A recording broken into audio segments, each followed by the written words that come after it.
Welcome back to @Sarah Werewolf Romance Collection, where the alphas are possessive, the omegas are feisty, and the tension is always high. Quick question for the pack before we get organized today. Where are you listening from right now? Let me know in the comments.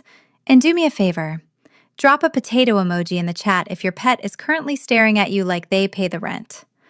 Speaking of pets, today we are introducing the true star of this channel, Pickles. He is a French bulldog with zero survival instincts, a love for squeaky tacos, and absolutely no respect for expensive Persian rugs. Today's story is a special one. It's funny, it's spicy, and it features the worst case of mistaken identity in shifter history. It involves a professional organizer with a label maker, a billionaire alpha king who hates noise, and the moment she mistakes him for a stray puppy. But before we start scratching behind the ears, if you want to support the channel and get early access to stories like this, hit that join button down below. It helps us keep the lights on and keeps Pickles in fancy tuxedos. Now, take a deep breath and grab your label maker.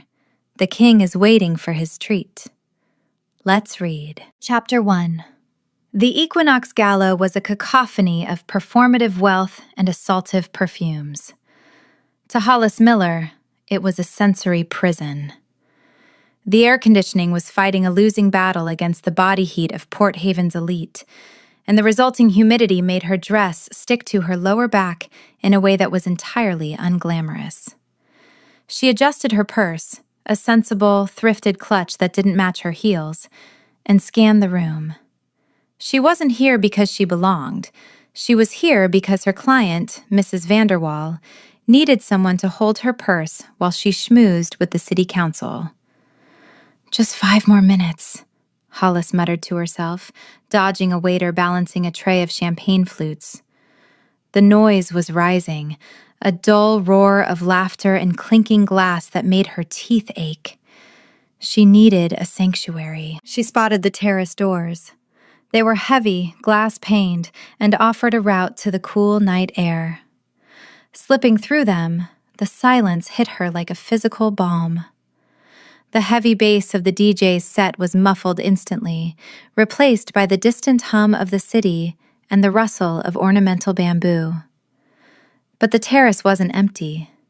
In the far corner, shadowed by a massive potted fern, was a shape that didn't belong in a high society gathering. It was massive, easily the size of a pony, and covered in fur the color of a moonless night. Hollis froze. A wolf. A shifter, mid-transition or stuck, she couldn't tell. Logic dictated she should run.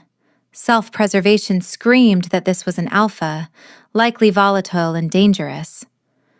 But Hollis saw the trembling. The creature was shaking so violently that his claws were clicking a staccato rhythm against the marble tiles.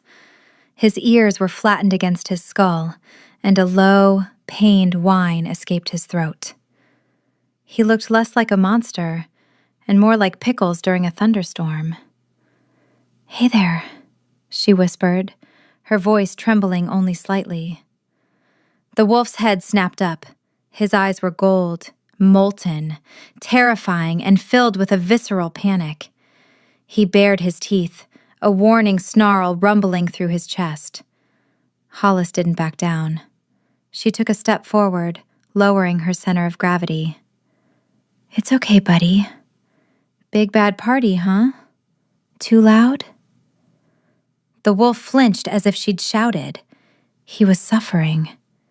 She recognized the signs of sensory overload. She saw it in toddlers she babysat and dogs she rescued. The world was too much for him. "I'm not going to hurt you," she cooed, inching closer until she could smell him, ozone and something sharp like pine. "You're just a big, scared puppy, aren't you?" She reached out. The wolf tensed, his muscles coiling to strike, but he didn't move. He watched her hand, waiting for the blow. Instead, Hollis buried her fingers into the thick ruff of fur behind his ears. The texture was coarse, distinct from the soft undercoat beneath. She found the sweet spot, that tension point right behind the jaw, and dug her nails in. "Nice doggy," she murmured. "Just breathe." The effect was instantaneous and profound. The wolf let out a breath that sounded like a collapsing lung. The tension drained from his massive frame. He leaned into her touch, his head heavy, pressing against her stomach like a boulder. The aggression evaporated, replaced by a desperate, starving need for contact. "That's it," she whispered, using her other hand to scratch the base of his neck. "I've got you." For a long moment, there was only the sound of his ragged breathing slowing down, syncing with hers. The frantic energy of the party behind the glass seemed to vanish. Then, her phone buzzed in her clutch. The spell broke. Hollis fumbled with the clasp to silence it, and in her haste, a small white rectangle fluttered unnoticed to the marble floor. The wolf stiffened, pulling back as if burned. He looked at her, his golden eyes clearing, intelligence returning to the beast. He looked horrified. Before Hollis could speak, the terrace door opened. A security guard poked his head out. "Miss, you can't be out here." Hollis looked back at the corner. The wolf was gone, having vaulted over the balcony railing and vanished onto the shadowed roofline of the adjacent annex with impossible silence. Chapter 2. Rogan woke up on the floor of his penthouse. The marble was cold against his cheek, but his blood felt like it was boiling. He groaned, rolling onto his back. The transition back to human form had been brutal. His bones felt like they had been pulverized and knit back together by an amateur. Every joint popped as he sat up, the sound echoing in the vast, empty living room like a gunshot. Then, the noise hit him. It started as a hum, the refrigerator in the kitchen 50 feet away. Then the traffic from the street below 30 stories down.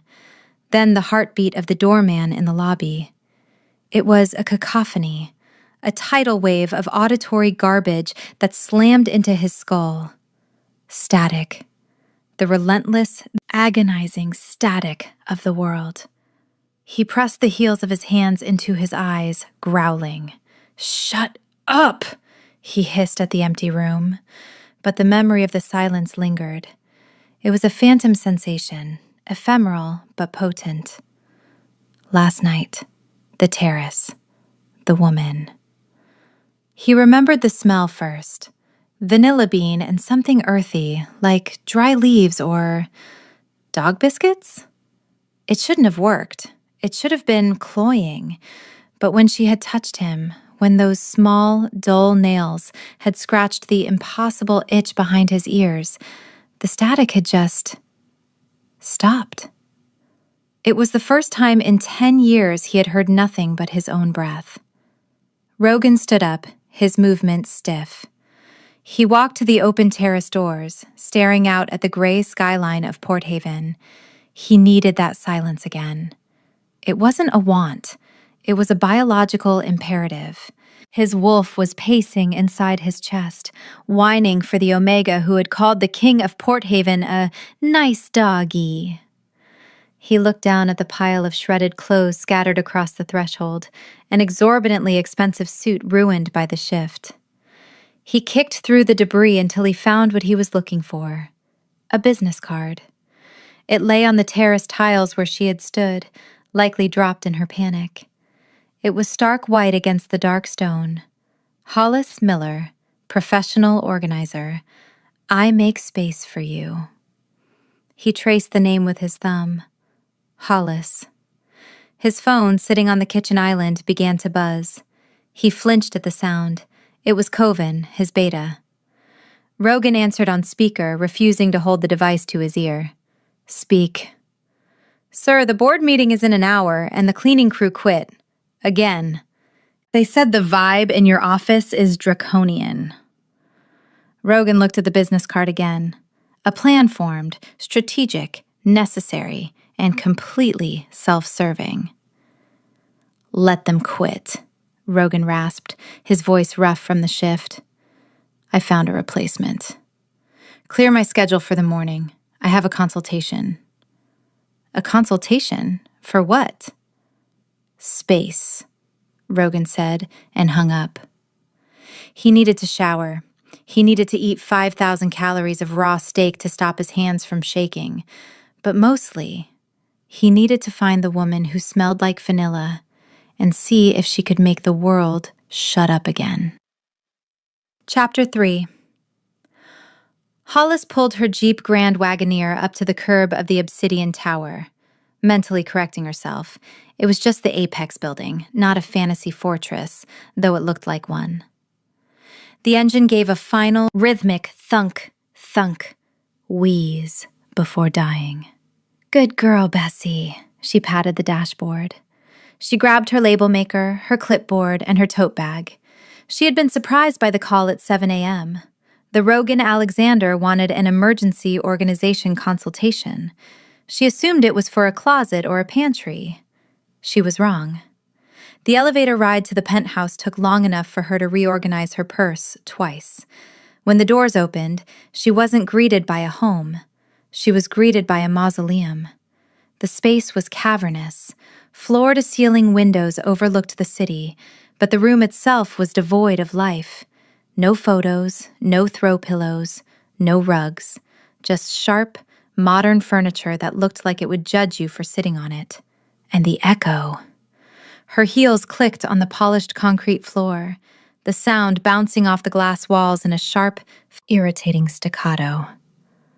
"Hello?" she called out. "In here." The voice was deep, resonating from the chest. Hollis followed it to the living area. Rogan stood by the window. In human form, he was terrifying. He wore a black t-shirt that strained against his shoulders and gray sweatpants. He looked exhausted, his eyes rimmed with red, but his gaze pinned her to the spot. "Mr. Alexander," Hollis said, forcing a professional smile. "I'm Hollis. We spoke on the phone?"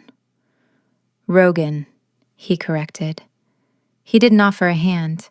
He just stared at her, his nostrils flaring slightly. Hollis shifted her weight, feeling the familiar prickle of insecurity. "Right, Rogan. You mentioned you needed organization?" "I need silence," he said. He gestured vaguely at the room. "The acoustics, the clutter." "Clutter?" Hollis blinked. "Sir, with all due respect, this place is empty. It looks like serial killer Chic had a baby with a minimalist art gallery." Rogan blinked. A flicker of surprise crossed his face. "Serial killer Chic?" "It's cold," Hollis said, her organizer brain taking over. She walked into the room, her confidence returning as she assessed the space. Hard surfaces everywhere. That's why it echoes. The sound has nowhere to go, so it just bounces around and punches you in the head. You don't need decluttering. You need dampening. She dropped her bag on a steel coffee table. You need rugs, heavy drapes, books, things that absorb life, not reflect it. Rogan watched her, his expression unreadable. He looked like he was listening to a sermon. He took a step closer, violating her personal space bubble. He smelled like rain and expensive soap. "Can you fix it?" he asked, his voice low. "I can fix anything if you have the budget," Hollis said, clutching her clipboard to her chest. Rogan stared at her, his gaze drifting to her neck, then back to her eyes. "Budget is irrelevant. Fix it. Start today." Hollis frowned. "I have to do an inventory.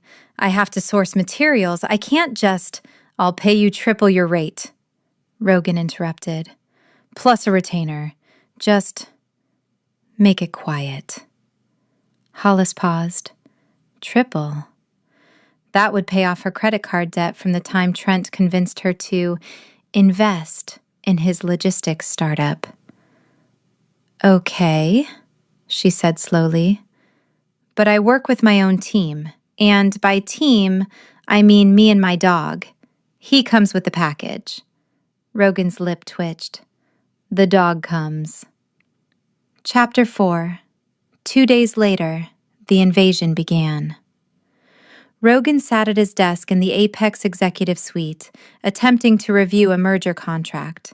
The door to his office was open, against his usual policy, because he needed to hear her. Hollis was in the outer office, ostensibly organizing the filing cabinets, but mostly she seemed to be fighting a war against the previous filing system. "Who organizes alphabetically by first name?" she muttered, loud enough for his enhanced hearing to pick up. "Psychopaths, that's who." Rogan felt the tension in his shoulders loosen. Her voice was a tether. It cut through the hum of the server room 3 floors down. Then he heard the clicking. Click, click, click, snort. Pickles, the potato-shaped French bulldog, waddled into Rogan's office. The dog stopped in the center of the room, staring at Rogan with bulging, uncomprehending eyes. Rogan stared back. "Go away," he said evenly. Pickles sneezed. Then, with a profound lack of shame, he squatted on the pristine, hand-woven silk Persian rug, an antique worth more than the GDP of a small island nation, and began to urinate. Rogan watched in dead silence. "Pickles, no!" Hollis skidded into the room, her hair escaping its bun in wild tendrils. She scooped up the dog midstream, but the damage was done. A dark, spreading stain marred the silk. Hollis looked at the rug, then at Rogan. Her face drained of color. She clutched the peeing dog to her chest, ignoring the fact that he was now ruining her sweater. "Oh my God," she whispered. "I am so sorry. I can't afford to replace that. I have insurance, but..." She looked terrified. Not just worried, scared. She expected him to explode. She expected the yelling. Rogan felt a surge of protectiveness that was entirely irrational. He looked at the stain. It was gross. It smelled acidic. But looking at Hollis's panicked, hazel eyes, the anger simply didn't manifest. He reached for his desk phone and pressed a button. "Maintenance," a voice answered. "Send a cleaner to my office," Rogan said, his eyes never leaving Hollis, "and tell them to bring the enzyme spray. There was an accident." He hung up. Hollis was trembling. You're not going to fire me?" "It's a rug, Hollis," Rogan said, leaning back in his chair. He watched her shoulders drop 3 inches. "Put the dog down before you ruin your clothes. And organize the bookshelf next. It's a disaster." He saw the relief wash over her, followed by a small, incredulous smile. "Right," she breathed. "Bookshelf. On it." She retreated, murmuring to the dog, "You are a bad boy. A very bad boy." Rogan waited until she was gone, then looked at the wet spot on the rug. He should be furious. Instead, he spun his signet ring and realized the static in his head was gone. Chapter 5. It was 1:30 p.m. Rogan's metabolism, fueled by the wolf, was screaming for sustenance. He usually ate a precisely calculated meal of lean proteins and complex carbs at his desk, alone. He stood up to stretch, the fabric of his shirt straining against his chest. He walked to the door of the outer office to check on progress. Hollis was sitting on the floor, surrounded by piles of manila folders. She had her label maker in one hand and was typing furiously. "Lunch?" Rogan asked. Hollis didn't look up. "Working through. I'm on a roll with the M section." Rogan frowned. He stepped closer and saw what she was eating. Perched on a stack of invoices was a granola bar. It looked like compressed sawdust held together by despair. She took a bite, chewed mechanically, and kept typing. His wolf snarled internally. She is starving. Provider. Feed her. The instinct was visceral.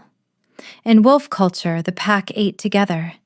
The alpha ensured the omegas were fed before he touched a bite. Seeing her eat that sad, processed brick of nothing was an insult to his status. "That isn't food," Rogan stated. Hollis swallowed. "It's organic oats and honey. It's fine. I'm busy." "It's negligence," Rogan countered. "Get up." Hollis blinked, looking up at him. "Excuse me?" "We have a client meeting," Rogan lied smoothly. "Lunch is being brought in. We need to discuss the ventilation in the archives." "I can just eat my bar." "Hollis!" He used his alpha voice. Not a shout, but a deepening of timbre that vibrated in the chest. "Get up." She scrambled to her feet, dusting crumbs off her skirt. Okay. You're very bossy for a client." 10 minutes later, Rogan's assistant, who looked ready to faint from confusion, wheeled in a cart from the building's 5-star steakhouse. There was filet mignon, roasted vegetables, truffle mac and cheese, and warm sourdough bread.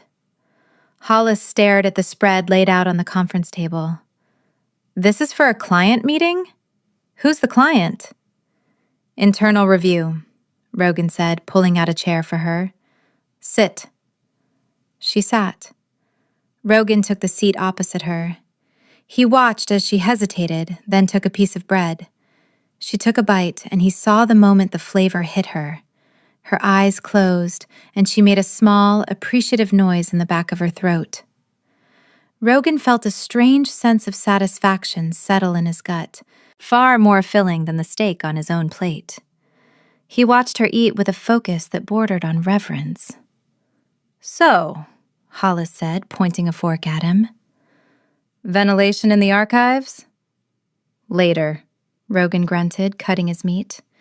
"Eat the potatoes. You look under-resourced." Hollis laughed, a bright, chaotic sound that banished the ticking of the clock on the wall. "Under-resourced? That's a polite way of saying I'm a mess." "No," Rogan said, meeting her eyes. "It means you need to be taken care of." The silence that followed wasn't heavy. It was electric. Hollis blushed, looking down at her plate, but she didn't pull away. Rogan took a bite of his steak, plotting how to ensure she never ate sawdust again. Chapter 6. The conference room at Apex Holdings was designed to intimidate. It was a cavern of glass and polished mahogany, centered around a table long enough to land a small aircraft on. Currently, it was occupied by 12 of the most powerful shifters on the East Coast, Rogan's generals, though on paper they were regional directors, and one woman with a label maker. Hollis was trying to make herself small in the corner. She had been tasked with reorganizing the physical archives of the merger agreements, which for some archaic reason were stored in this specific room. The air was thick with testosterone and the scent of expensive cologne. General Coven, a man with a neck thicker than Hollis's waist, was presenting a quarterly revenue slide. His voice was a booming baritone that rattled the water glasses. Zzzt, zzzt. Hollis winced. Her industrial-grade label maker was loud. She waited for Coven to pause for breath before printing the next tag. Acquisitions, Q3 to Q4. Zzzt. "For God's sake," Coven snapped, slamming his laser pointer onto the table. The room went dead silent. He glared at the corner. "Rogan, can we remove the domestic help? The noise is interfering with the projection." Hollis froze. The label maker felt hot in her hands. The shame was instant and familiar. The feeling of being an inconvenience, a piece of clutter in a room meant for important people. She started to scramble up, gathering her rolls of tape. "I'm so sorry," she whispered, her voice cracking. "I'll just sit down." Rogan's voice didn't boom like Coven's. It didn't need to. It was a low, granite-heavy rumble that cut through the tension like a razor. Hollis sat. Rogan didn't look at her. He was staring at Coven with a look of bored, lethal scrutiny. He slowly rotated the heavy gold signet ring on his finger. "Hollis is not help," Rogan said, the words precise and cold. "She is a specialist, and she is currently the only person in this room increasing the efficiency of this company. You, on the other hand, are wasting my time."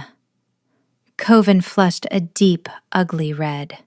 "Sir, I was just— Furthermore," Rogan continued, his eyes finally sliding to Hollis, "the noise isn't the problem. The data is. Hollis?" Hollis blinked, her heart hammering against her ribs like a trapped bird. "Yes?" "You made a noise of dissonance 3 minutes ago, when Coven put up the slide on the Northwoods acquisition. Why?" She hadn't realized he was listening to her breathing. She swallowed hard. Well, the slide says the Northwoods deal closed in October, but I just filed the deed. It was signed in November. If you report it as Q3 revenue, it's tax fraud, technically." The silence that followed was absolute. Rogan turned back to Coven. "Tax fraud," he repeated, his voice dangerously soft. "The specialist has identified a federal crime in your presentation. Perhaps you should listen to the label maker instead of your own voice." Coven looked like he wanted to shift and destroy the furniture, but he shrank back into his chair, defeated. "Continue your work, Hollis," Rogan said, picking up his pen. "If anyone disturbs you again, they will be removed. Permanently." Hollis sat back down, her hands shaking as she typed out November deeds. She felt a warmth bloom in her chest that had nothing to do with the room's temperature. It was the feeling of being seen, not as a nuisance, but as an asset. Chapter 7. The victory of the board meeting was ephemeral. By Friday afternoon, the reality of Hollis's life had come crashing back in. She was in the break room, staring at her phone. The bank alert was glowing on the screen. Insufficient funds. The check from her last client, a hoarding grandmother with a mean streak, had bounced. Again. Panic, cold and visceral, seized her throat. The walls of the small kitchenette seemed to close in. She couldn't breathe. Her chest felt like it was being crushed by a physical weight, a familiar constriction that she knew all too well. Stupid, she berated herself. Stupid, messy Hollis. Can't even keep a bank account in the black. She gripped the edge of the counter, her knuckles turning white. She tried to count to 10, a technique her therapist had suggested, but the numbers scrambled in her head. Hollis. She didn't hear him enter. Rogan was suddenly there, filling the doorway. He wasn't wearing his suit jacket. His sleeves were rolled up, revealing forearms corded with muscle and dusted with dark hair. He smelled like rain and safety, but she couldn't focus on it. She was hyperventilating, short, sharp gasps that sounded like a dying engine. "I can't," she wheezed, tears pricking her eyes. I need a minute." Rogan didn't ask what was wrong. He didn't offer platitudes or ask if she needed water. He moved with the predatory grace of a creature that knew exactly how to capture its target. He stepped into her personal space, blocking out the rest of the world. He reached out, his hand large and warm, and wrapped his fingers around her wrist. He didn't squeeze. He just held her. Then, he pressed his thumb firmly against her pulse point, right where the blood was thundering beneath her skin. "Feel that?" he murmured, his voice a low rumble against the shell of her ear. Hollis focused on the pressure. His thumb was rough, calloused, but his touch was incredibly gentle. It was a grounding anchor in the storm of her anxiety. "You are spinning," Rogan said softly. "Stop. You are here. You are safe. The building is not burning down." "It feels like it is," she whispered, a tear escaping to track down her cheek. Rogan watched the tear fall with an expression of intense focus. He didn't wipe it away. That would be too intimate for a boss. Instead, he increased the pressure on her wrist slightly, syncing her chaotic rhythm to his own steady, slow heartbeat. "It's just a feeling," he instructed. "Feel my hand. Focus on the tactical reality. I am holding you. You are standing. Breathe." She took a shaky breath, inhaling the scent of him. The panic began to recede, the clawing tightrope of anxiety slackening. The silence in the room wasn't empty. It was heavy with his presence. "Better?" he asked after a long moment, not letting go. "Yeah," she breathed, feeling drained but steady. I'm sorry. I'm a mess." "You are human," Rogan corrected. He finally released her wrist, though his fingers seemed to linger for a fraction of a second too long. "And you are hungry. Go back to my office. I ordered lunch." He turned and walked away before she could argue, leaving her standing in the break room, her wrist still tingling where he had touched her. Chapter 8.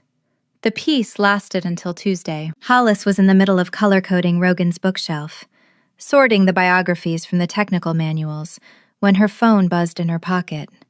It was a specific vibration pattern she had never deleted, a ghost from a past life. Trent. Her stomach dropped. She pulled the phone out, her hands trembling slightly. New message. "Where's my lucky tie?" "The blue silk one. I have a pitch today and I can't find it. I bet you lost it when you moved out." Typical. The words were a punch to the gut. It had been 6 months since she left him, yet the tone was instantly paralyzing. It wasn't a question. It was an accusation. It transported her back to the cramped apartment they shared, to the feeling of walking on eggshells, of never being organized enough, pretty enough, or wolf enough for him. She stared at the screen, her thumbs hovering. "I don't have it," she wanted to type. "Check your own drawer." But the old reflex to apologize, to fix it, rose up like bile. "Who is it?" Rogan was sitting at his desk, 10 feet away. He hadn't looked up from his laptop, but his posture had changed. His shoulders were stiff and his head was cocked slightly to the side.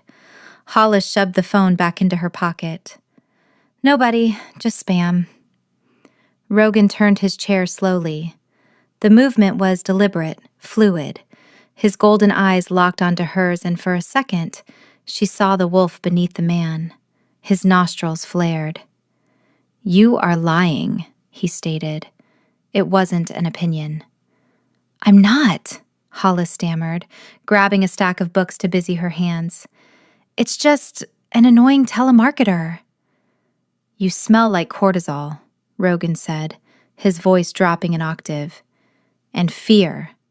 Bitter, acrid fear. A telemarketer does not make you smell like prey, Hollis." Hollis flinched at the word prey. She hugged the books to her chest like a shield. "It's personal, please. I'm fine." Rogan stood up. He moved around the desk, closing the distance between them. He didn't touch her, but his presence was a wall of heat. He was angry, not at her, she realized with a start, but for her. "Someone made you afraid," he said, his voice vibrating with suppressed violence. "Who?" "It's nothing," she insisted, her voice small. "Just an ex. He's looking for a tie. It's stupid." Rogan's expression went blank, a mask of cold indifference that was far more terrifying than a shout. "An ex? The logistics manager?" Hollis blinked. "How did you know he was in logistics?" "I read your file. Rogan lied smoothly. He had actually memorized every detail Coven had dug up. Does he threaten you? No, he's just critical. He likes things a certain way. He is insolent, Rogan decided. He looked at her phone pocket as if he could incinerate the device with his mind. If he contacts you again, you do not answer. You bring the phone to me. I will handle the logistics. Rogan, you can't just... I am the CEO, he cut her off, turning back to his desk. I cannot have my staff distracted by incompetent men who cannot find their own neckwear. Get back to work. And Hollis? Yes? You are not the one who loses things. Chapter 9. By Thursday, the open door policy was no longer sufficient. Rogan found himself growling at his computer screen every time Hollis left his line of sight to go to the bathroom or the copy room. When she was in the outer office, her scent, that maddening, perfect blend of vanilla and paper, was faint. It drifted in on the air currents, teasing his senses but failing to fully smother the static in his head. When she was close, the static died. When she was far, it returned as a low-level hum, irritating and persistent. He needed a permanent solution. He needed his anchor within the sanctum. Maintenance, Rogan barked into his phone. I need a team in my office, now. 10 minutes later, 2 terrified betas in gray coveralls were standing in the center of his office. Sir? One of them squeaked. That desk. Rogan pointed to the sleek, unused workstation in the corner of his massive office. It had been intended for an executive assistant, but Rogan had never tolerated anyone sharing his physical space before. Move it. Move it where, sir? There. Rogan pointed to a spot 6 feet from his own desk. It was positioned so that if he looked up, she would be directly in his eye line. It was also positioned so that he was between her and the door. Strategic.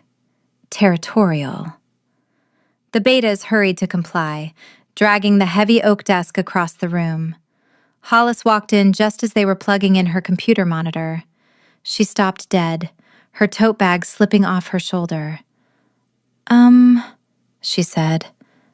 What is happening? Rogan didn't look up from his documents, though he was tracking her heart rate. It spiked, then settled. Efficiency, Rogan said. The time you spend walking back and forth to the outer office is cumulative waste. I calculated you lose 40 minutes a day in transit. I am eliminating the variable. Hollis looked at the desk, then at him. You want me to work, in here, with you, all day.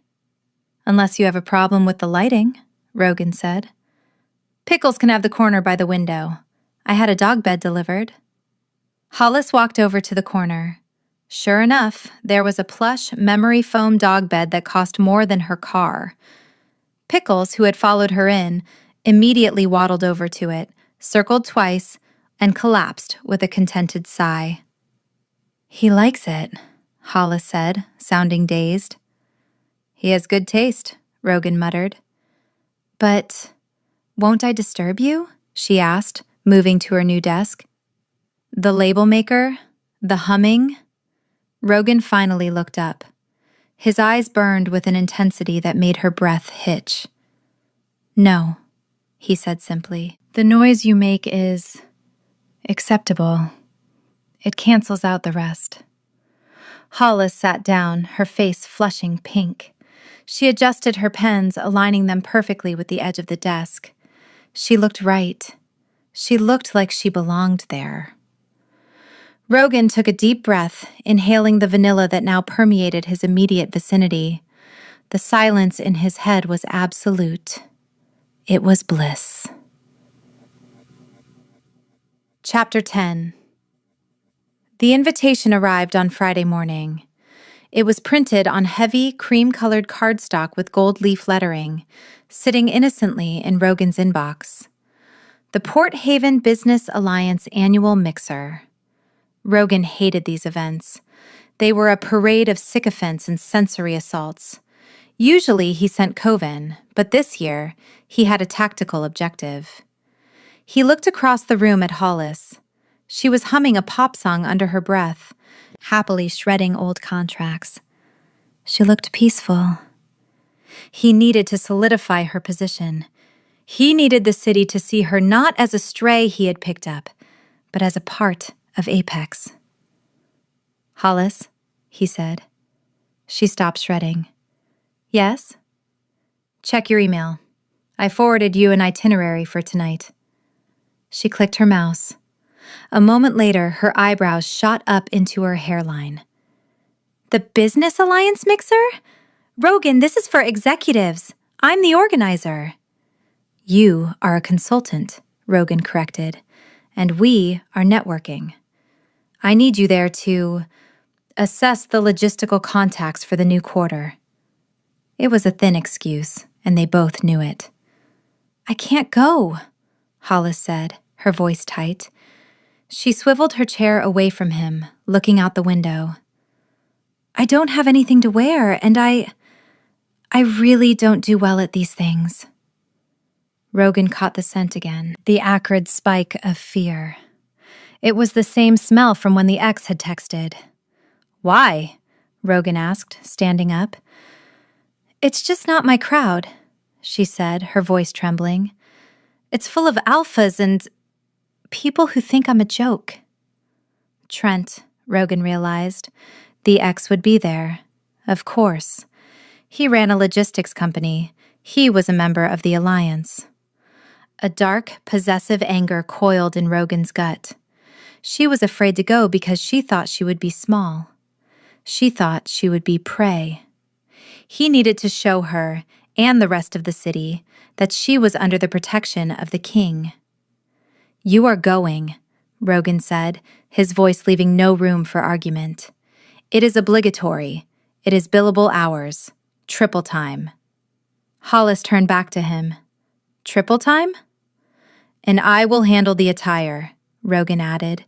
"A courier will arrive at your apartment at 5 p.m. Be ready." "Rogan, seriously, Hollis," he interrupted, walking over to her desk. He placed his hands on the edge of the wood, leaning down until they were eye level. "You are with me. No one will think you are a joke, and if they do—" He paused, a dangerous smile touching his lips. "They will answer to me." Hollis swallowed, her eyes wide. She nodded slowly. Okay, I'll go." Rogan straightened up, satisfied. He would take her to the mixer. He would let the world see her. And if that insolent ex-boyfriend dared to show his face, Rogan would teach him a lesson in hierarchy that Port Haven would never forget. Chapter 11. Hollis stood in front of her open closet, staring into the abyss of her own wardrobe failures. It was 4:45 p.m. The courier was due in 15 minutes, and her current options for a high-stakes business mixer ranged from bridesmaid dress from 2018, polyester nightmare, to job interview blazer, stained with coffee. "This is a disaster," she told Pickles. The French bulldog, currently chewing on a squeaky toy shaped like a taco, offered a snort of derision. Hollis paced her small living room. The laminate flooring creaked under her anxious steps. She shouldn't be going. She was an organizer, a woman who lived in the background making other people's chaos disappear. She wasn't a centerpiece, and certainly not for a crowd that included Trent. The buzzer screamed, making her jump. Pickles barked, dropping the taco. "Stay," she commanded, smoothing her hair. She opened the door to find a courier in a uniform that looked sharper than anything she owned. He held a box. A very large, matte black box with the Apex Holdings logo embossed in silver. "Delivery for Ms. Miller," the courier said, not waiting for a signature before depositing the package and vanishing. Hollis dragged the box inside. It was heavy. She placed it on her dining table, pushing aside a stack of unpaid bills. Her hands trembled as she lifted the lid. There was no tissue paper, just fabric. She pulled it out. It was a gown of deep, midnight blue velvet, the exact shade of Rogan's car. It was heavy, luxurious, and clearly tailored. A note fell out. It was handwritten on heavy cardstock. Wear this. The color suits the company brand. A car will collect you at 6 o'clock. Bossy, she muttered, but her fingers lingered on the fabric. It felt cool and expensive against her skin. She went to her bedroom and stripped off her leggings. The dress slid on like water. There were no zippers to wrestle with. It relied on gravity and clever tailoring. It hugged her curves without constriction, the velvet catching the light in a way that made her look luminous rather than wide. The neckline was a tasteful plunge, elegant but daring. She stepped in front of her full-length mirror. For the first time in years, she didn't see the mess. She didn't see the woman who couldn't balance her checkbook or the girl Trent had called frumpy. She saw someone powerful. Okay, she whispered to her reflection. She applied a coat of red lipstick, her hand steadying as she looked at the new version of herself. Okay, we can do this.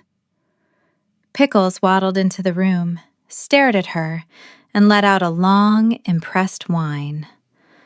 Thanks, buddy, she said, scratching his ears. Don't wait up. Chapter 12. The Lucid Air Sapphire glided to the curb of the Port Haven Grand Hotel with the silence of a predator stalking prey. The valet rushed forward, eyes widening as he recognized the vehicle, but Rogan waved him off. Inside the car, the air was thick with tension. Rogan hadn't spoken since he picked her up, but he hadn't stopped looking at her either. His gaze wasn't lecherous. It was a heavy, visceral scrutiny that made Hollis feel like she was the only object in the universe. You look, Rogan started, his voice rougher than usual. He cleared his throat, spinning the signet ring on his finger. Adequate for the brand. Hollis smirked, masking her nerves. High praise from the King of Silence. Do I pass inspection, or do you need to check my label? The label is correct, Rogan murmured. He exited the car and came around to her side. He opened the door, offering his hand. When she placed hers in his, the contact sent a jolt of static electricity through her arm. He didn't let go. He tucked her hand into the crook of his elbow, pulling her close, closer than a boss should. They ascended the steps. The doors opened, releasing a blast of music and chatter. Hollis felt Rogan stiffen. She saw his jaw clench, the muscles feathering under his beard. The noise. Acting on instinct, she leaned into him, her shoulder pressing against his bicep. It's just a party, Rogan. Focus on the velvet. Soft textures dampen sound. He looked down at her, his golden eyes widening slightly. He took a deep breath, inhaling her scent. His shoulders dropped an inch. Right. Velvet. They entered the ballroom. The room went quiet. It was a ripple effect, starting near the doors and spreading outward as people realized who had arrived. Rogan Alexander, the recluse, the ghost of the boardroom, was here. And he had a woman on his arm. Hollis felt the weight of 100 stares, scrutiny, judgment, curiosity. Keep walking, Rogan whispered, his voice a low rumble in her ear. Head up. You are with me. You are untouchable. He guided her through the crowd like an icebreaker ship cutting through a frozen sea. People parted. Drinks were lowered. Rogan! A man with silver hair and a smile that didn't reach his eyes intercepted them. We didn't expect you. Director. Rogan nodded, his tone cool. You know my associate, Ms. Miller. Associate?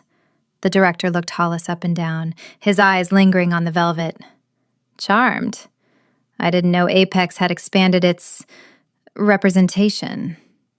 Ms. Miller is restructuring our internal logistics, Rogan said, his tone sharpening.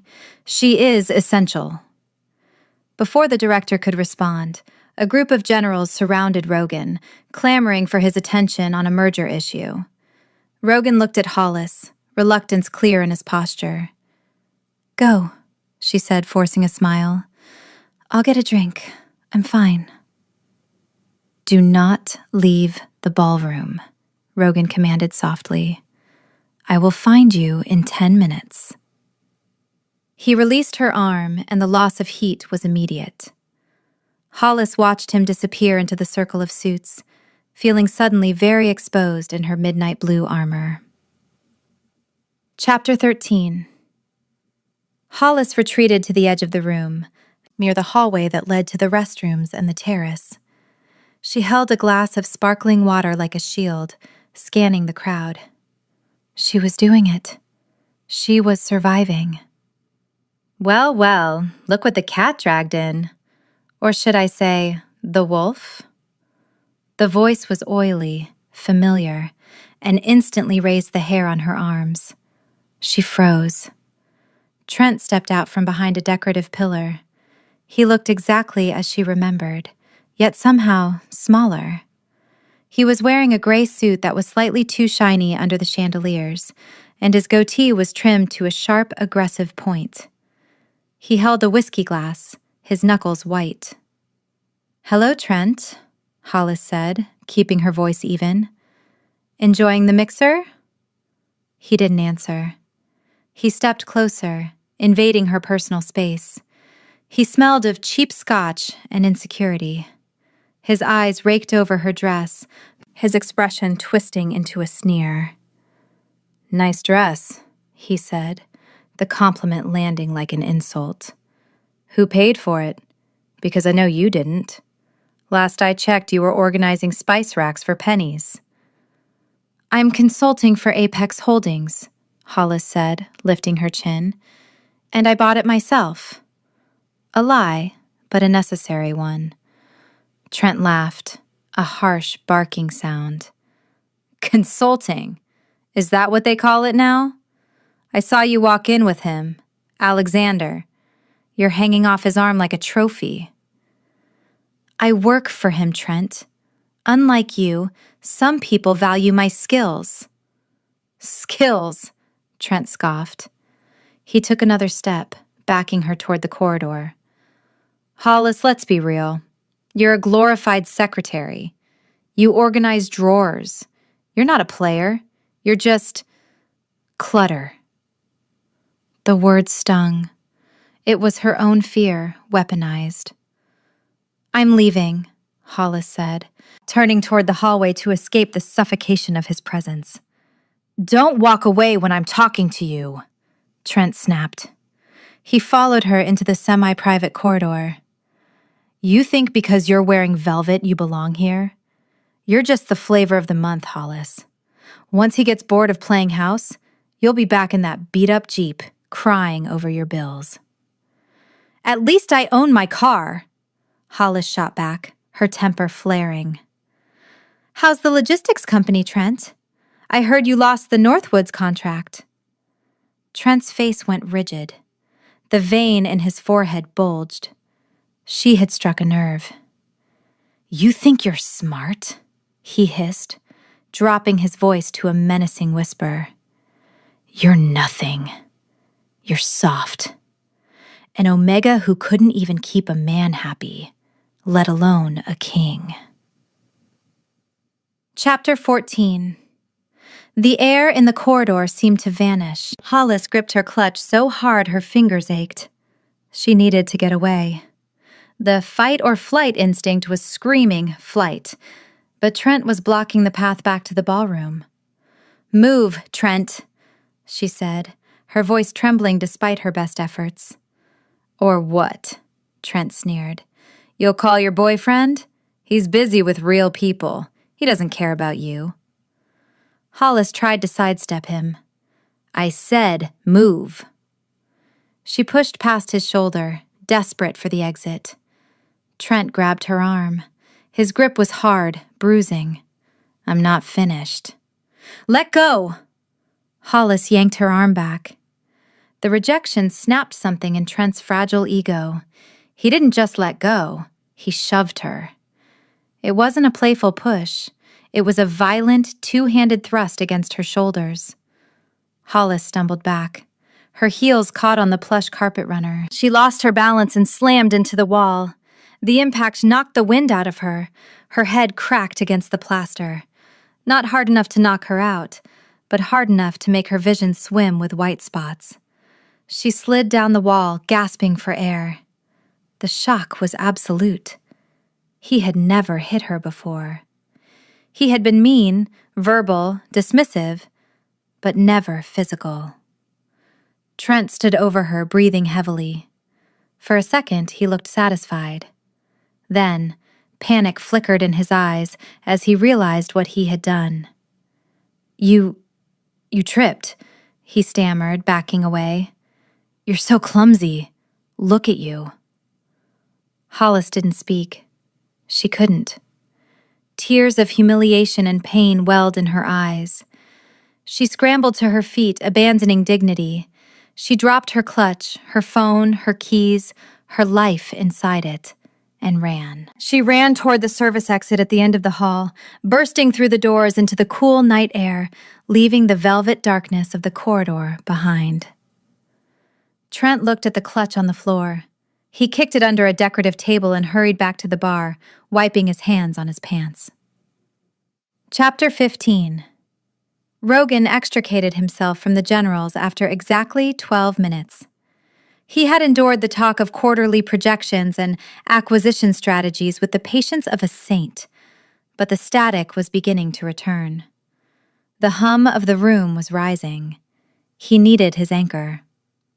He turned, scanning the perimeter where he had left her. She was gone. A frown creased his forehead. He checked the bar, the terrace, the buffet. Nothing. He pulled out his phone and dialed her number. It rang once, twice, then went to voicemail. Strange. Hollis was glued to her phone. She checked it obsessively. Rogan moved toward the hallway. His wolf was pacing in his chest, agitated. The scent of the room was a muddled mess of perfume and alcohol, but he was hunting for that specific thread of vanilla. He entered the corridor. It was empty, but the smell. It hit him like a physical blow, sour, acrid, distress. It was the scent of cortisol and adrenaline, sharp and fresh. And beneath it, a faint, metallic tang. Pain. Rogan stopped. His heart rate dropped, entering a cold, tactical rhythm. He scanned the floor. There, peeking out from under a side table, was a small, thrifted clutch. He walked over and picked it up. It was hers. He opened it. Her phone was inside, her inhaler, her keys. She hadn't left. She had fled. Or she had been taken. The static in his head roared back with a vengeance, a deafening scream of white noise. But this time, Rogan didn't try to suppress it. He let the noise fuel the rage that was boiling in his blood. He lifted the clutch to his nose. Beneath the vanilla, there was another scent on the fabric. Cheap scotch, artificial musk, and the distinct, oily stench of a weak alpha trying to mask his fear. Trent. Rogan turned. He didn't run. Kings didn't run. He walked back toward the ballroom, his movement fluid and lethal. The air around him seemed to drop 10 degrees. He pulled out his phone and hit speed dial. "Coven," Rogan said. His voice was devoid of humanity. It was the voice of a monster that lived under the bed. "Sir? Secure the exits. No one leaves." "What happened?" "Someone touched her," Rogan said, his eyes scanning the crowded room until they landed on a man in a shiny gray suit laughing near the bar. "Find out who saw it. I'm going to tear the throat out of his business before I break his bones." He hung up. He didn't approach Trent yet. The hunt required patience. He needed to know exactly what had happened so the punishment would fit the crime.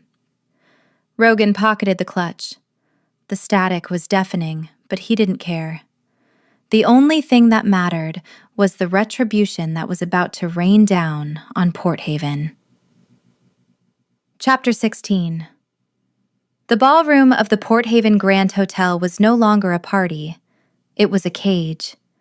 The music had stopped, replaced by a confused murmur that buzzed like angry bees. The exits were blocked by stone-faced men in dark suits, Rogan's personal security detail. Rogan stood in the center of the room, a statue of contained violence. He held Hollis's clutch in one hand, his thumb tracing the worn velvet. The static in his head was a roaring ocean, fueled by the panic rising from the crowd. But he didn't flinch. He let the noise sharpen his focus. "Talk to me," he said into his earpiece. "We have a witness," Coven's voice crackled, devoid of emotion. "A waiter. He was clearing a table near the west corridor. He saw a man corner Ms. Miller." Rogan's grip on the clutch tightened until the plastic frame creaked. Description: gray suit, goatee, smelled like cheap whiskey. The waiter said the man was aggressive. He saw him push her. Rogan closed his eyes. The image seared into his brain. Hollis, soft and laughing in her blue dress, being shoved into a wall by some insecure coward. The rage that surged through him wasn't hot. It was absolute zero. It was the cold, calculating fury of an alpha whose territory had been breached. "Did he see where she went?" Rogan asked. "Service exit. She ran. She left her bag." "And the man?" "Still here, trying to blend in near the bar. He's sweating, sir. The witness identified him as Trent from Port Haven Logistics." Trent. The name tasted like ash. The ex-boyfriend. The one who made her feel small. The one who had dared to put his hands on the only person who could silence the world. Rogan opened his eyes. They were no longer human. The gold irises were blown wide, the pupils slits. He scanned the room, ignoring the terrified faces of the city's elite. He focused on the bar. There he was. Trent was leaning against the mahogany counter, downing a drink with a shaking hand. He was laughing too loudly at a joke no one had told. He kept glancing at the exits, his eyes darting like a trapped rat. "Clear the floor," Rogan commanded Coven. "I want a perimeter. No one intervenes." "Understood." Rogan began to walk. The crowd parted instantly, sensing the predator in their midst. The air pressure in the room seemed to drop. The silence spread like a contagion, until the only sound was the heavy, deliberate thud of Rogan's dress shoes on the parquet floor. He was coming for the logistics manager, and he wasn't interested in a merger. Chapter 17. Trent saw him coming. It was impossible not to. Rogan Alexander moved through the crowd like a shark through water, silent, lethal, and focused entirely on his target. Trent's first instinct was to run. He pushed off the bar, spilling his whiskey onto his gray suit. He looked toward the main doors, but two of Rogan's security guards stepped forward, blocking the path with crossed arms. He was trapped. "Mr. Alexander!" Trent called out, his voice cracking. He tried to summon the arrogance that usually served him so well, but it crumbled in the face of the approaching storm. I was just leaving. Great party." Rogan didn't speak. He didn't slow down. He stopped 3 feet from Trent, invading his personal space with the force of a gravity well. Up close, Rogan was terrifying. He was taller than Trent by 4 inches, broader by 6, but it wasn't the size. It was the stillness. Rogan wasn't breathing hard. He wasn't yelling. He was simply existing in a state of pure, unadulterated threat. "You," Rogan said. The word was a single, heavy stone dropped into a deep well. Trent swallowed hard. "Look, if this is about the Northwoods contract, I can explain. My team, this is not about business," Rogan interrupted, his voice low enough that only Trent could hear. "This is about what you did in the hallway." Trent paled. I didn't do anything. She tripped. Hollis is clumsy. You know how she is."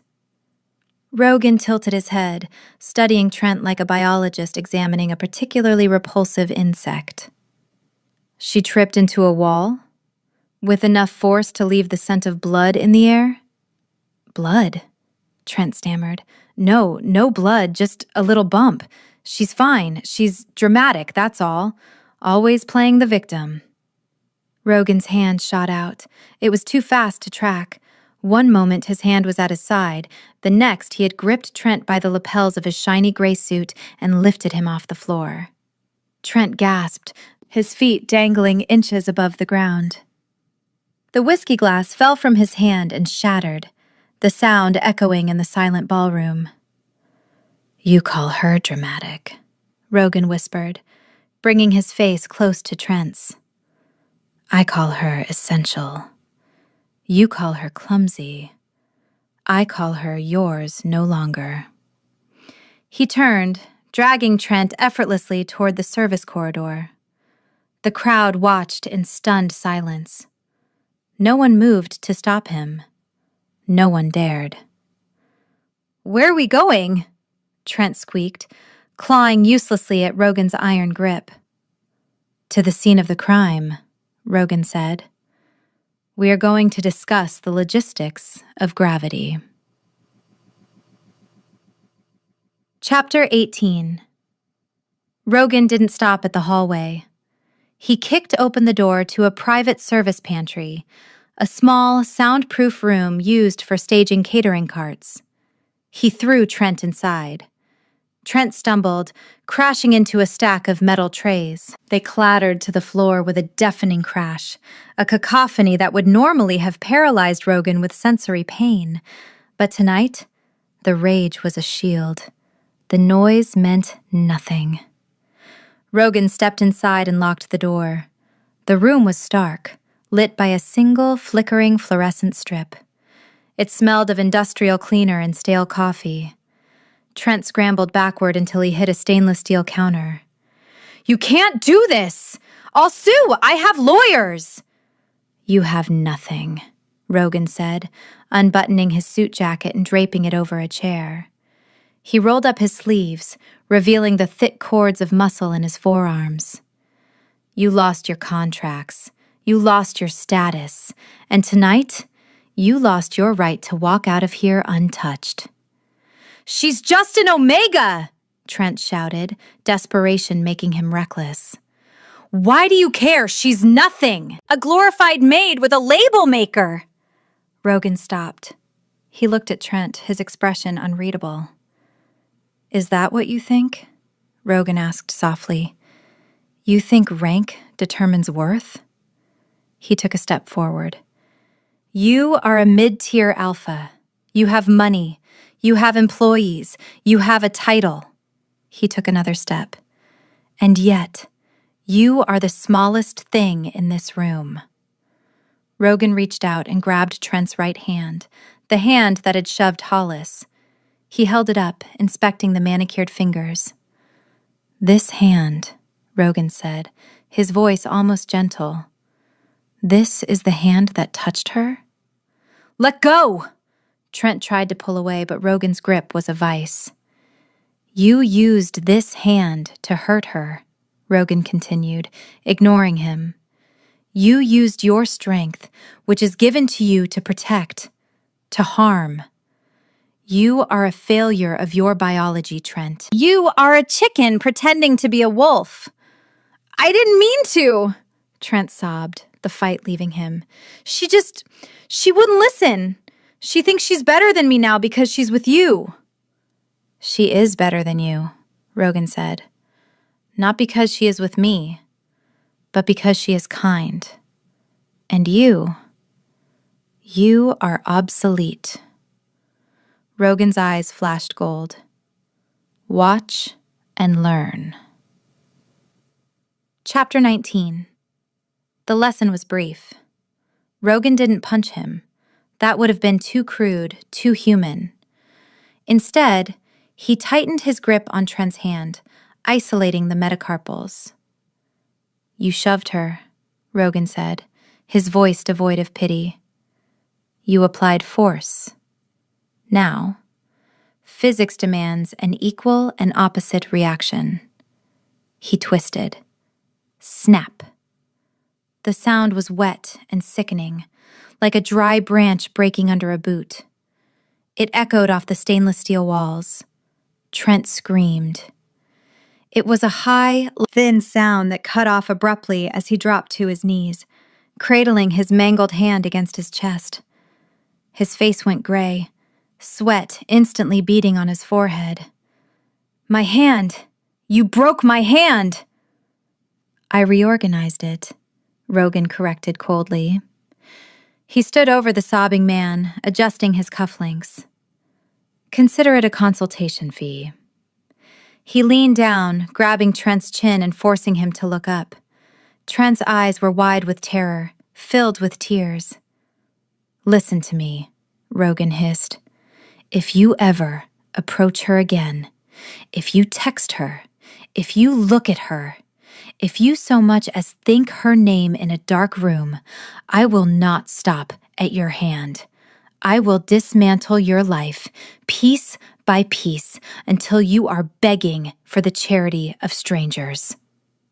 He released Trent, wiping his hand on a nearby catering towel, as if he had touched something filthy. She is a queen, Rogan said, his voice vibrating with the full weight of his alpha authority. You treated her like a servant. You wouldn't know Aluna if she smacked you in the face. But now, you know her king. Trent curled into a ball on the floor, whimpering. He was broken, physically and socially. Rogan turned to the door. He didn't look back. The rage in his chest had cooled, replaced by a frantic, gnawing emptiness. Retribution was done, but the silence was gone. Hollis was still missing. Chapter 20. Rogan burst out of the service pantry, leaving the broken man behind. He ignored the shocked stares of the catering staff as he strode down the hallway toward the service exit. He pushed the heavy metal doors open. The night air was freezing.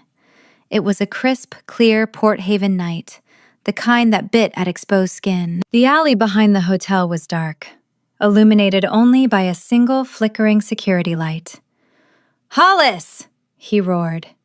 His voice echoed off the brick walls of the adjacent buildings. Silence. He closed his eyes, forcing his senses to expand. He pushed past the smell of dumpsters and exhaust, hunting for Vanilla. There. Faint. Fading. Moving away.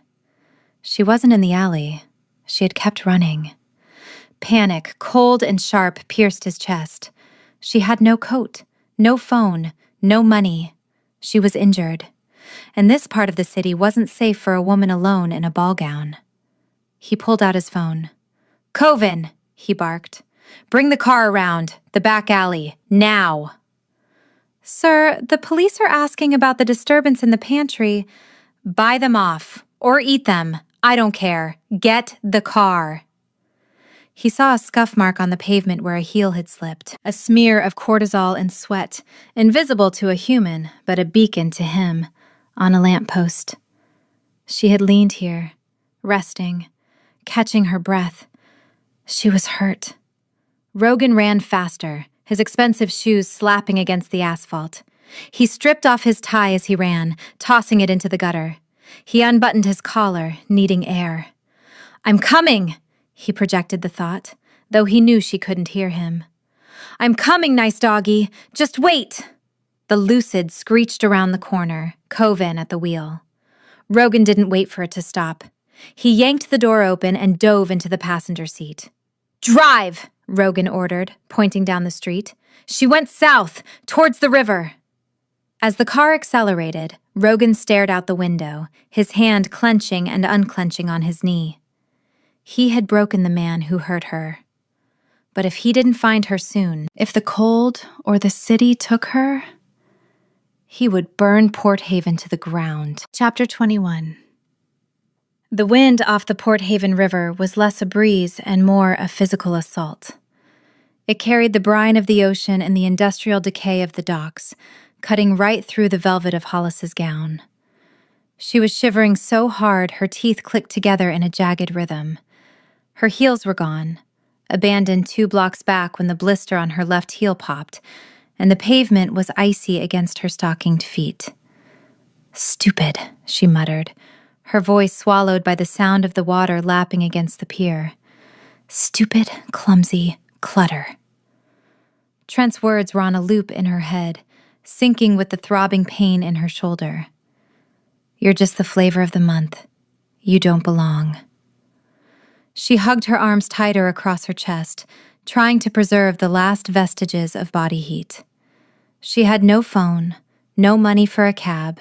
She was walking toward her apartment, but it was 3 miles away. She was going to freeze before she got there. A pair of headlights swept across the brickwork of the warehouse to her left. Hollis didn't look up. It was probably a truck or a patrol car. She kept her head down, counting her steps. 1, 2, 3. The car didn't pass. It slowed, the tires crunching softly on the gravel. It was silent, unnervingly so. No engine rumble, just the hum of electric motors and the hiss of rubber on stone. Hollis stopped. She turned slowly. The midnight blue Lucid Air Sapphire sat idling 10 feet away. It looked like a spaceship that had landed in a garbage dump. The passenger door opened before the car had fully stopped. Rogan emerged. He looked nothing like the composed CEO who had entered the ballroom an hour ago. His jacket was gone. His tie was missing. His white dress shirt was unbuttoned at the collar, revealing the hollow of his throat, and his hair was windblown. "Hollis?" He didn't shout. He breathed her name like a prayer. He crossed the distance between them in 3 long strides. He didn't ask if she was okay. He didn't ask why she ran. He simply stripped off his suit jacket, which he must have grabbed from the car, and wrapped it around her shoulders. It was heavy, warm, and smelled of sandalwood and him. "You're freezing," he rasped, his hands lingering on her arms, rubbing briskly to generate heat. "I lost my shoes," Hollis chattered, looking up at him. His eyes were wild, the gold burning with an intensity that should have terrified her, but all she felt was relief. "I have the clutch," Rogan said, answering the unasked question. "I have everything." He bent down, sweeping her up into his arms as if she weighed no more than a bag of laundry. Hollis gasped, instinctively wrapping her arms around his neck. He was a furnace. The heat radiating from him was incredible. "You can't carry me," she protested weakly. "My dress is dirty." "The dress is replaceable," Rogan growled, walking back to the car. "You are not." He deposited her in the passenger seat, buckling her in with hands that trembled slightly. Coven, sitting in the driver's seat, kept his eyes strictly forward, staring at the river like it was the most interesting thing he had ever seen. "Home," Rogan ordered. He ignored the open rear door and walked around to the driver's side, his expression brooking no argument. "Get out, Coven," Rogan said. "Sir?" "Take a cab. I'm driving her." Coven blinked, then nodded wisely. Understood, Alpha. The beta scrambled out, and Rogan took the wheel. He locked the doors. The silence of the cabin enveloped them, instant and absolute. You came, Hollis whispered, sinking into the heated leather. Rogan gripped the steering wheel until his knuckles turned white. I will always come. Never run from me again, Hollis. Run to me. Chapter 22. The drive to her apartment was a blur of city lights and the rhythmic hum of the heater. Rogan didn't speak, but his right hand rested on the center console, inches from her knee, as if he needed to be ready to grab her if she tried to bolt. When they pulled up to her building, a converted brownstone with a finicky front door, Rogan killed the engine. My keys, Hollis murmured, patting the empty air where a pocket should be. They're in the clutch. Rogan produced the velvet bag from the back seat. He fished out her keychain, which featured a plastic taco charm that matched Pickle's toy. He didn't mock it. He just unlocked the building door and held it open. I can walk, Hollis said, though her legs felt like jelly. Humor me, Rogan muttered. He scooped her up again before she could reach the stairs. He carried her up 3 flights. He wasn't even winded. When he unlocked her apartment door, the sound of scrambling claws greeted them. Woof! Snort wheeze. Pickles exploded into the hallway, vibrating with excitement. He slammed into Rogan's shins, confused by the height difference of his favorite human. Down, beast, Rogan said softly, carrying Hollis into the living room and setting her gently on the beige sofa. The apartment was messy. Laundry on the chair, organizing bins stacked in the corner, but Rogan didn't seem to notice. He went straight to her small kitchen. Hollis heard the freezer door open, the rattle of ice trays, and the tear of a paper towel. He returned with an improvised ice pack wrapped in a dish towel. Sit forward, he instructed. Hollis obeyed. Rogan sat on the coffee table in front of her, his knees brushing hers. He placed the ice pack gently against her shoulder, where the bruise was already blooming a dark, ugly purple. Hollis hissed at the cold. Sorry, Rogan whispered. His eyes were dark, scanning the injury with clinical precision that masked a deep, simmering rage. He hurt you. It was an accident, Hollis lied, looking down at her hands. I tripped. Hollis. Rogan caught her chin, forcing her to look at him. I am not Trent. Do not lie to me. He shoved you. The name made her flinch. He said I didn't belong. He said I was just a flavor of the month, that I was clutter. Rogan's jaw tightened. He moved the ice pack to the bump on the back of her head. You are not clutter, he said, his voice low and fierce. You are the foundation. Do you understand? Without you, the house falls down. You're just saying that because you pay me, Hollis sniffed, a tear escaping. Rogan dropped the ice pack. He took both her hands in his. They were large, rough, and incredibly warm. I am saying that, he said, because for the last 4 hours, my head has been screaming. And the moment I saw you on that dock, it stopped. Hollis blinked. The static? The silence, Rogan corrected. You are my silence, Hollis. Chapter 23. The air in the living room changed. It shifted from medical concern to something heavier, something that tasted like electricity and vanilla. Hollis looked at him, really looked at him. The lines of exhaustion around his eyes were gone. His shoulders, usually carried high with tension, were relaxed. He was sitting on her cheap IKEA coffee table in a ruined $1,000 shirt, looking at her as if she were the only source of light in the city. I help the noise? She asked, her voice trembling. You cure it, Rogan said. He released her hands and reached up, his fingers brushing the hair back from her temple. His touch was reverent. When you are near, the world makes sense. When you are gone, it is just noise. I thought you were mad, she whispered. That I left the party. That I embarrassed you. I was apoplectic, Rogan admitted. Not because of the party, but because you were unprotected. Because I failed to keep the perimeter secure. He leaned in. The scent of him, rain, sandalwood, and raw alpha power filled her senses. I broke his hand, Rogan said suddenly. Hollis froze. What? Trent! I broke his hand. The one he touched you with. Rogan didn't look sorry. He looked satisfied. I told him if he ever looked at you again, I would dismantle his existence. Hollis stared at him.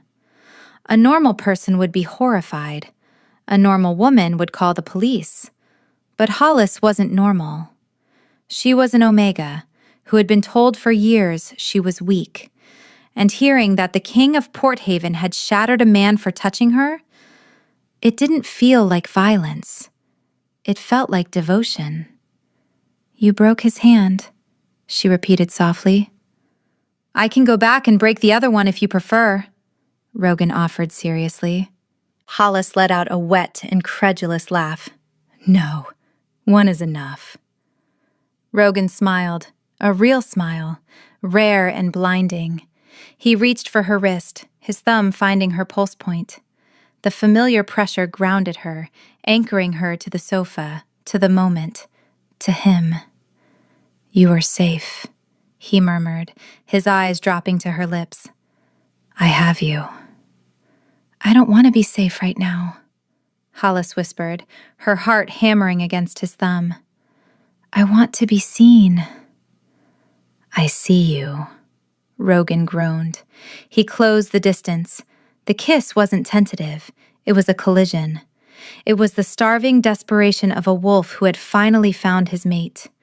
Rogan's hands tangled in her hair, pulling her closer, while Hollis gripped his shoulders, anchoring herself in the storm. It was messy and heated and perfect.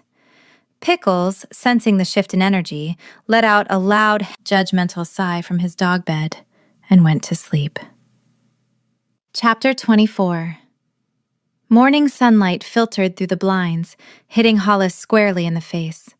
She groaned, stretching her arm out. She hit a wall of warm muscle. Memories of the night flooded back, the ice pack, the confession, the kiss that had turned into hours of talking and touching. She opened her eyes. Rogan was asleep. It was a sight she suspected few people had ever seen. The tension that permanently knotted his forehead was smooth. He looked younger. He also looked massive in her double bed, his feet hanging off the end. She carefully extricated herself, grabbing his discarded dress shirt to cover herself. She padded into the kitchen to make coffee. Her phone, sitting on the counter where Rogan had left it, was blinking with notifications. She picked it up. 15 missed calls, Mom. 3 missed calls, the bank. 1. New news alert, Port Haven Business Weekly. She tapped the news alert. Logistics giant collapses. Trent Davis ousted amidst fraud scandal and bankruptcy filing. Hollis's jaw dropped. She read the article. It detailed a sudden and catastrophic loss of contracts for Port Haven Logistics late last night. Major partners had pulled out, citing reliability concerns. The company's stock had plummeted to zero by market open. Trent Davis was reportedly under investigation for embezzlement and was currently hospitalized for an accidental fall.